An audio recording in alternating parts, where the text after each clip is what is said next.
Alors, pour faire assez simple, j'ai 2 conseils majeurs. Donc tout d'abord, encore une fois, je me répète, mais l'alimentation va être super importante.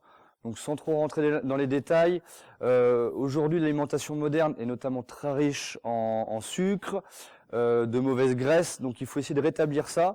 Consommer davantage de produits naturels, des légumes notamment, qu'on a trop souvent oubliés. Manger quelques fruits. Et toujours en fait... comme je disais, mettre de côté tout ce qu'on appelle sucre raffiné, sucre, alors on n'appelle pas ça comme ça, mais je vais appeler ça pour simplifier les sucres rapides qu'on trouve dans les sodas, qu'on trouve dans les céréales du petit déjeuner. Le pain blanc, par exemple, est un sucre avec un index glycémique élevé. Donc tous ces types d'aliments-là sont vraiment à consommer avec très grande modération, voire même le mieux c'est de les bannir, et de retrouver une alimentation beaucoup plus saine, équilibrée et faite surtout de produits naturels et éviter tout ce qui est produits industriels. En ce qui concerne le sport, selon moi, l'erreur trop souvent faite, c'est que déjà on se concentre, alors comme on disait pour les femmes, la fameuse culotte de cheval. Donc les femmes sont très souvent manipulées par par les exercices qui ciblent spécifiquement cette zone du corps. Moi, je vous conseille de plutôt faire ce qu'on appelle des exercices polyarticulaires, donc qui vont faire travailler plusieurs muscles en même temps, donc notamment les exercices de fente, les exercices de squat, les exercices de step-up, les exercices de saut.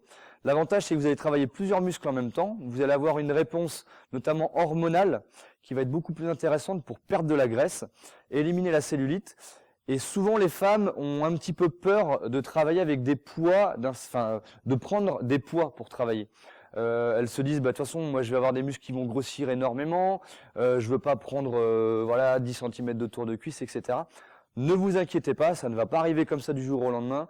Vous avez déjà un système hormonal qui est différent de celui des hommes, notamment en termes de testostérone, qui est une hormone qui permet en fait la prise de masse musculaire. Donc les femmes ont un taux de testostérone qui est beaucoup plus faible. Donc ne vous inquiétez pas, c'est pas parce que vous allez faire des squats, des fentes avec du poids que vous allez le lendemain vous réveiller avec des cuisses énormes. Au contraire, ça va vous aider à tonifier vos cuisses et vos fessiers, à galber et surtout à perdre de la cellulite. Deuxième petite astuce, préférez le travail, ce qu'on appelle en intervalle training. C'est-à-dire que vous allez alterner des efforts, des périodes d'efforts intenses. On va essayer de se donner à 100% de ses capacités.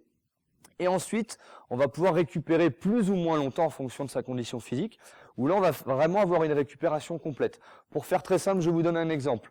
Au lieu de partir courir, par exemple, pendant une demi-heure, 3/4 d'heure sans vous arrêter et faire un footing à une vitesse plutôt faible et constante, eh bien par exemple, vous allez vous dire, je vais courir pendant 20 secondes, très rapidement. Vous allez ensuite récupérer 40 secondes, vous allez marcher. Donc c'est vraiment vous marchez, ça vous permet de récupérer. Donc ça vous fait un intervalle d'1 minute. 20 secondes d'effort, 40 secondes de récupération. Vous reprenez à nouveau 20 secondes de course rapide. Vous récupérez 40 secondes. Et par exemple, vu que vous n'êtes pas trop habitué à faire ça, vous faites ça simplement 8 fois. Voilà, votre séance c'est ça, un petit échauffement bien évidemment.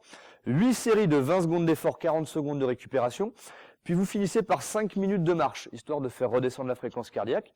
Et vous faites ça. Puis chaque semaine, vous pouvez par exemple augmenter le nombre de répétitions. Donc faire par exemple 9 fois 20 secondes d'effort, 40 secondes de récupération. 10 fois 20 secondes d'effort, 40 secondes de récupération. Puis quand vous vous sentez à l'aise sur 20 secondes, eh bien vous basculez à 30 secondes d'effort et 30 secondes de récupération. Toujours pareil, 8, 9, 10 fois. Et vous allez voir, votre cœur va battre très fort, donc c'est pas facile comme effort, mais c'est beaucoup plus efficace pour la perte de graisse, la perte de cellulite. Vous allez être beaucoup plus tonique, et surtout, l'avantage, c'est que très souvent, l'excuse « j'ai pas le temps de faire du sport », et là, en 20 minutes, vous avez fait une séance ultra complète, échauffement, 10 minutes de séance, 5 minutes de retour au calme, et vous avez fait votre séance. Donc, gain de temps est beaucoup plus rentable comme méthode. Donc, conseil, arrêtez les footings super longs, ennuyeux, et surtout, qui vous, en quelque sorte, flingue les articulations. Préférez l'intervalle training et n'hésitez pas à prendre des barres, des haltères et soulever des poids et faire des plages de répétitions un petit peu plus courtes. Donc les séries de 50 répétitions où je fais des petits relevés de jambes, je suis absolument pas friand de ça. Faites plutôt des séries de squats, des fentes et vous allez voir que vos cuisses et vos fessiers vont être beaucoup plus toniques.